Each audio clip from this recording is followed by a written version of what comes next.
Oportunidad, lo que vamos a hacer es trabajar con un recibo de sueldo y lo que vamos a aplicar son funciones que son un poquitito más avanzadas que las que venimos trabajando, que están agrupadas dentro de las distintas categorías. Algunos corresponden a funciones de fecha, otras corresponden a las funciones de matemáticas y trigonométricas, a las funciones lógicas, a las funciones estadísticas.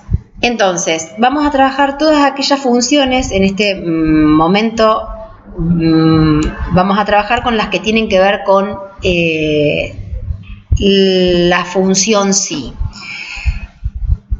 Las que vamos a enfocarnos puntualmente es en sí fecha, para qué sirve esta función, sumar punto sí.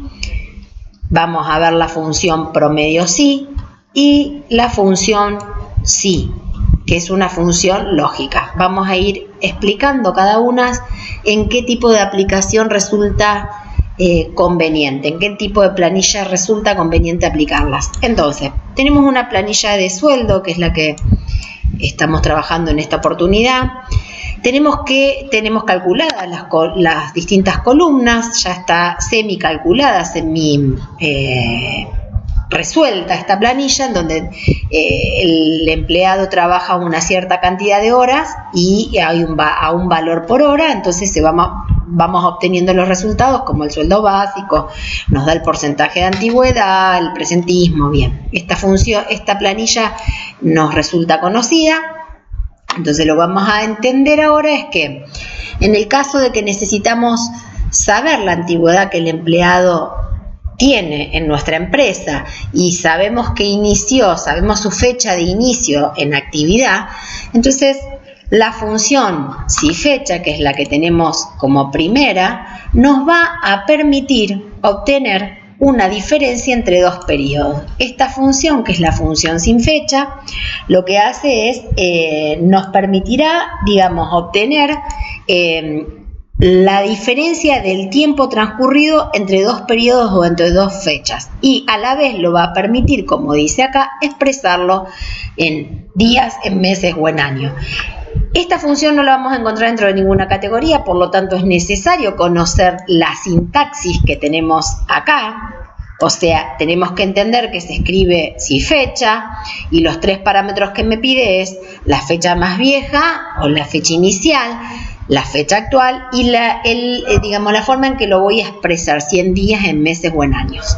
Entonces, lo que voy a hacer es, me voy a parar en la celda de antigüedad y voy a pasarle esta sintaxis que aprendí recién de la función si fecha igual si fecha. Dijimos que como no está en ninguna categoría, la vamos a tener que copiar a mano, por lo tanto igual si fecha, el valor dijimos inicial, la fecha más viejita en este caso es cuando el empleado inicia su actividad, punto y coma, la fecha actual del sistema, la fecha que estoy registrando al día de hoy para saber cuánto tiempo transcurrió, que la tengo en esta celda puntualmente, que es la celda F1, y el tiempo que necesito expresarlo, la unidad o la medida de tiempo que necesito expresarlo.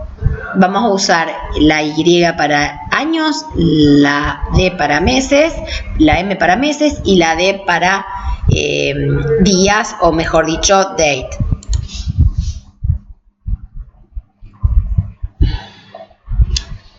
Entonces, dijimos que en este caso lo tenemos que expresar en años, por lo tanto la unidad de medida va a ser la I de years. Entonces la voy a cerrar al paréntesis y ahí tengo la sintaxis de función. Cuando suelte me va a estar faltando algo que tiene que ver con una clase puntual que expliqué y se explicó este tema, que tiene que ver con las referencias absolutas y relativas, lo cual invito a que vayan a verlas a la clase correspondiente, donde se explican las referencias relativas absolutas, para poder entender bien esto, que acá no me voy a detener a explicarlo, pero ya lo expliqué en la clase pasada. Entonces acá ya tengo puntualmente el periodo de tiempo que transcurrió entre la fecha inicial y la fecha que inició el empleado. O sea, esta persona, que es José Pérez, Pérez Jorge está trabajando hace 13 años. Bien, para poder entender que tengo que, poder reutilizar la función para abajo, tendría que comprender cómo corresponde la aplicación de la función absoluta. No me voy a detener a explicarlo mucho, pero hay que entender que hay partes de una fórmula que necesito que se actualicen. En todo caso, esta columna que estamos pasando se va a ir moviendo, por lo tanto, no la voy a fijar, pero en esta celda, que es donde tengo puntualmente la fecha actual, si se mueve va a pasar a encontrar un error, porque va a haber celdas con caracteres y celdas que no corresponden contemplar en este caso.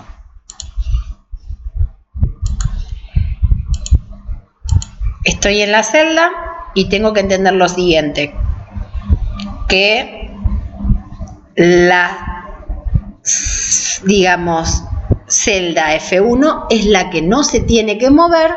Por lo tanto, lo que tengo que hacer es crear una referencia absoluta. Entonces, abro la función si quiero con el fx y donde está el f1, presiono el f4 para generar la referencia absoluta. De esa manera le estoy diciendo que el Excel en ese lugar, puntualmente, que es f1, no se desplace. Ahora sí va a estar correctamente aplicada la función. Bien, entonces, dijimos que si fecha es una función que lo que hace es, me da la diferencia entre dos periodos. Vamos a sumar si. ¿Qué hace esta función sumar si? La función sumar si nos permite hacer una suma de celdas, pero que cumple con un determinado criterio o condición. Y no va a contemplar aquellas celdas que no estén cumpliendo con este criterio que yo le estaría proporcionando en el argumento. Tiene 3 argumentos o 3 parámetros mi argumento: el rango, el criterio y el rango que suma. Entonces, ¿dónde lo estaríamos necesitando aplicar? Fíjense en que tengo un área, de cada empleado corresponde a un área, trabaja en un área particular. Entonces lo que voy a hacer yo es, en este caso me pide que le determine cuál es el salario, le informe cuál es el salario del área puntualmente de ventas. Entonces, entendiendo que la función que me permite cumplir con esto, como explicamos recién, es una función sumar si que está dentro de la categoría de funciones matemáticas y trigonométricas, la tendría que buscar o las busco en las usadas recientemente, que es ahí donde también las tengo si la utilicé recientemente. Entonces, el rango que tengo que pasar como parámetro aquí es el rango de celdas que quiero evaluar. Por lo tanto, lo que voy a hacer es este rango. El que voy a evaluar es este rango. Bien, el criterio es el que yo le voy a proporcionar para que solo me contemple ese criterio. En este caso es ventas y lo tengo que escribir tal cual está. Como es una información de carácter, iría entre comillas. Puedo no ponerlo y el sistema mismo me los va a generar cuando me moví al parámetro siguiente. Fíjense en que lo puso entre comillas automáticamente. Y el rango que suma, acá sí le tengo que proporcionar el rango donde está el salario. Entonces lo que voy a hacer es, le voy a decir, este va a ser el rango que sume, pero súmamelo únicamente cuando cumpla con la condición, que es que solo sean empleados del área de ventas. Entonces, puedo hacer algo más preciso, puedo fijar las posiciones y generar referencias absolutas dentro de los rangos. Yo acá no lo voy a hacer, pero es una práctica recomendada. Voy a dar a aceptar y automáticamente me está diciendo que el salario ventas, el salario que estoy pagando por ventas, corresponde a 1.349.000 y tantos. Entonces lo que va a estar haciendo es sumar, aquí tiene ventas, acá tiene ventas y acá tiene ventas. Y lo que va a hacer es, obviamente, ver acá qué salario corresponde a ventas y solo va a contemplar esa información que yo le estoy proponiendo.